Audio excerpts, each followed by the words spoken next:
திருப்பூரில் சைனா போனுக்கு போலி பில் தயாரித்து விலை உயர்ந்த செல்போன் என கூறி விற்பனை செய்த வடமாநில இளைஞரை பிடித்து பொதுமக்கள் தர்மடி கொடுத்திருக்கின்றனர். போலீசார் விசாரணையில் தெரியவந்த தில்லாலங்கடி வேலையின் பின்னணி என்ன? சைனா செல்போனுக்கு போலி பில் அச்சடித்து விலை உயர்ந்த செல்போன் என கூறி விற்ற பலே திருட்டு மேன் இவர்தான். செல்போன் சேல்ஸின் மோசடி அம்பலமானது எப்படி? திருப்பூர் பேருந்து நிலையம் அருகே உள்ள செல்போன் கடையில் ஹரிகிருஷ்ணன் என்பவர் செல்போன் வாங்க சென்றுள்ளார்.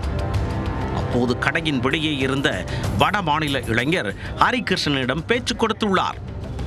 புது செல்போன் வாங்கி தற்போது அவசர தேவைக்காக விற்பதாக கூறிய வடமாநில இளைஞர் அதற்கான பில்லையும் ஹரிகிருஷ்ணனிடம் காட்டியுள்ளார்.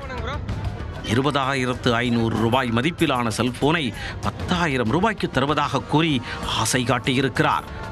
புத்தம் புதிதாக தோற்றமளித்த செல்போனை ஹரிகிருஷ்ணன் 8,500 ரூபாய்க்கு டீல் பேசி வாங்கியிருக்கிறார். சில நிமிடங்களில் அந்த செல்போன் போலியான சைனா செல்போன் என தெரிய வந்துள்ளது. இதனால் மீண்டும் அங்கு சென்ற ஹரிகிருஷ்ணன் அங்கிருந்த வடமாநில இளைஞரை பிடித்து கேட்டபோது அவர் தப்பி ஓட முயன்றுள்ளார். ஹரிகிருஷ்ணன் சத்தம் எழுப்பியதைத் தொடர்ந்து அங்கிருந்த பொதுமக்கள் வடமாநில இளைஞரை பிடித்து தர்மடி கொடுத்தனர்.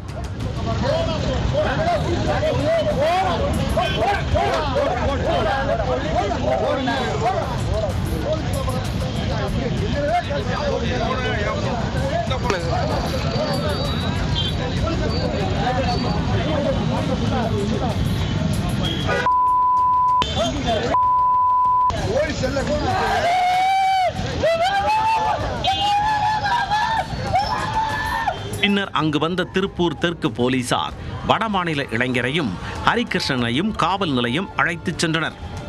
அதில் பிடிபட்ட இளைஞர் மகாராஷ்டிரா மாநிலம் கக்கோடா பகுதியைச் சேர்ந்த அங்குஸ் பெல்தார் என்பது தெரிய வந்தது.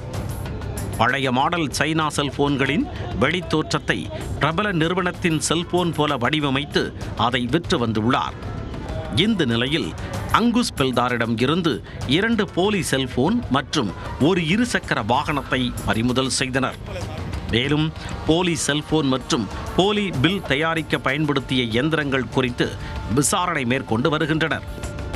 விசாரணையின் முடிவிலேயே வடமாநில இளைஞரின் செல்போன் மோசடி வேலை குறித்த முழு விவரமும் தெரியவரும் என போலீசார் தெரிவித்துள்ளனர்.